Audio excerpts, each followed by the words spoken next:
Hello YouTube. So today we have a treat for you because this is my friend Josiah's Mazda Miata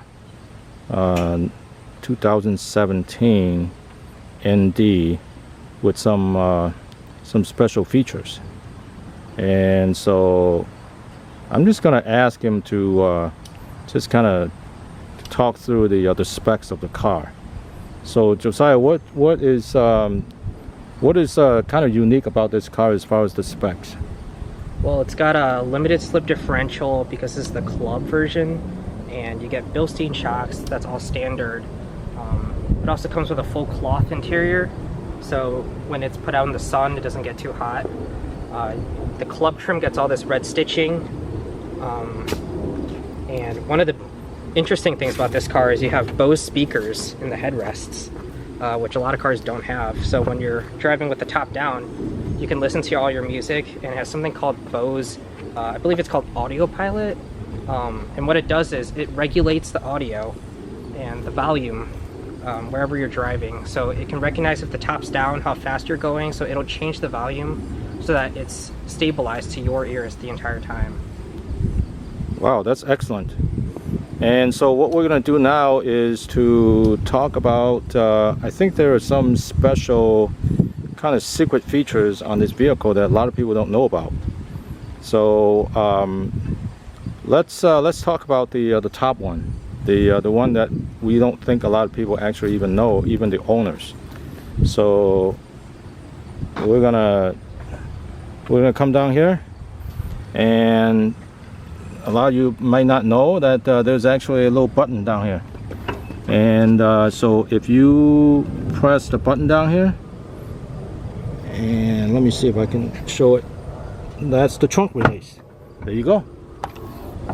Yeah, so you know, probably a lot of people don't know about that.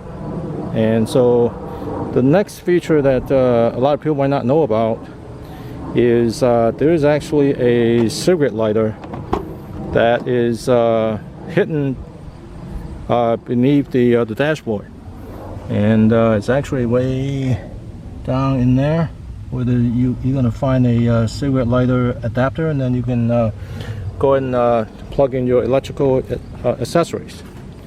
And then the next feature that I'm gonna let Josiah to kind of explain has to do with a hill start assist. Yeah, so this car has hill start assist.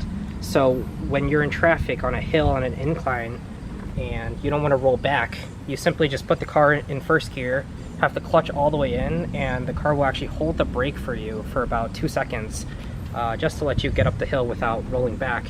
And it also works the opposite way. If it's a downhill and you don't want to roll forward, if you put it in reverse with the clutch all the way in, it'll hold the brake once again for you. So you can start it without stalling it and without rolling back.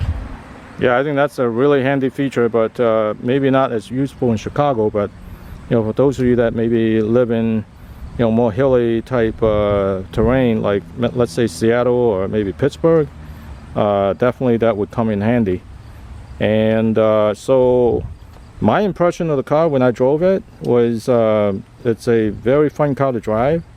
And one thing that I really appreciate is the clutch itself. The effort that's required, you know, to push it in. It's pretty light. I wouldn't say it's very light, but it's definitely very user friendly, and it's much better than some other vehicles that I drove. The worst kind of a clutch engagement that I've driven would be the Subaru WRX. That thing was just extremely heavy, and so I'm really impressed with the steering as well. The steering is really light to the touch, as far as when you're, you know, kind of at a standstill, but then you know, the effort kind of increases, and it just gives you a lot of steering feel. And so yeah, I love this car, and I'm glad that Josiah got it, and also he got it at a really good price as well. So that's another bonus. So with that, I'm gonna ask Josiah to see what his opinion is as far as his driving impression of the car.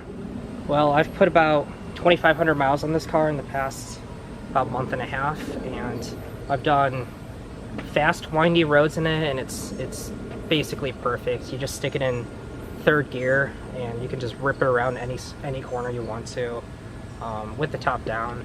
But I've also cruised it on the highway for about 1,000 miles, and it's not horrible in terms of noise on the highway with the roof up. It's very manageable. It doesn't hurt your ears or. Yeah, I drove this for 5 hours straight without stopping. You also get insane fuel mileage. I've been averaging about 33 miles per gallon, and I haven't been driving super economically either. Yeah, it's good to note that second gear is very long in this car, and third gear is pretty long too. And it doesn't have an overdrive gear, so sixth gear is just 1-to-1. So if you're cruising on the highway at about 80 miles an hour, you are going to be around 3,200, 3,300 RPM, but it's still going to be about 35 miles per gallon doing that. Yeah, so I was kind of surprised when I heard that the gear ratio, you know, at top, you know, in sixth gear is basically 1-to-1. I would think that they would probably, you know, have an overdrive, but hey, that's just the way they designed it. And so yeah, I'm very impressed with this car, and then and more impressed with the deal. And so as we closed out the video, I just want to talk about the tires for a bit. And just really quickly, when Josiah purchased this vehicle, actually he had some pretty crappy tires.